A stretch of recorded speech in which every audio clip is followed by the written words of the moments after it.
నటుడిగా 50వ ఏడాదిలోకి అడుగుపెట్టిన మోహన్ బాబు నిర్మాతగా 75 చిత్రాలను నిర్మించిన ఘనత. స్వర్గం నరకం చిత్రంతో పరిశ్రమకు హీరోగా పరిచయం. విలక్షణ నటుడిగా డైలాగ్ ఇంకా తెలుగు సినీ ప్రేక్షకులను అలరించిన మోహన్ బాబు నటుడిగా 50వ ఏడాదిలోకి అడుగుపెట్టారు. అంకిత భావం, పట్టుదల, క్రమశిక్షణతో 5 దశాబ్దాలుగా నటుడిగా సుదీర్ఘ ప్రయాణాన్ని ఆయన కొనసాగిస్తున్నారు. నటుడిగా కొనసాగుతూనే నిర్మాతగా 75 చిత్రాలను ఆయన నిర్మించారు. మోహన్ బాబు తొలి నాళ్లలో విలన్ గా నటించారు. 1975 నుంచి 90 వరకు ఆయన విలన్ పాత్రలకు కొత్త నిర్వచనాన్ని తీసుకొచ్చారు. ఆ రోజుల్లో దేశంలో అత్యధిక డిమాండ్ ఉన్న విలన్లలో ఆయన ఒకరిగా నిలిచారు.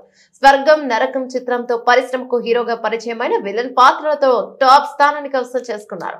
1990వ దశాబ్దంలో మోహన్ బాబు హీరోగా మారి ప్రేక్షకులను తనదైన శైలితో అలరించారు. అల్లుడు గారు, అసెంబ్లీ రౌడీ, పెద్దరాయుడు వంటి బ్లాక్ బస్టర్ చిత్రాలు ఆయన స్థాయిని పెంచాయి. 1993లో ఆయన నిర్మించిన మేజర్ చంద్రకాంత్ చిత్రం ఎన్టీఆర్ తిరిగి ముఖ్యమంత్రి పదవి చేపట్టడంలో కీలక పాత్ర పోషించింది. మోహన్ బాబు తన సుదీర్ఘమైన కెరీర్ లో ఎన్నో గౌరవ పురస్కారాలను అందుకున్నారు.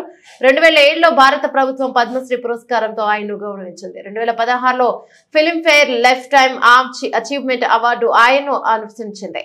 ఇక నటుడిగా మోహన్ బాబు 50 ఏళ్లను పూర్తి చేసుకున్న సందర్భాన్ని ఆయన కుమారుడు నటుడు మంచు విష్ణు ఘనంగా సెలబ్రేట్ చేయబోతున్నారు. 2024 డిసెంబర్ నుండి ప్రతి నెల ప్రత్యేక ఈవెంట్లు నిర్వహిస్తారు. 2025 నవంబర్ వరకు ప్రతి నెల 1వ తేదీన ఈ ఈవెంట్లకు సంబంధించిన ప్రకటన వస్తుందని విష్ణు తెలిపారు.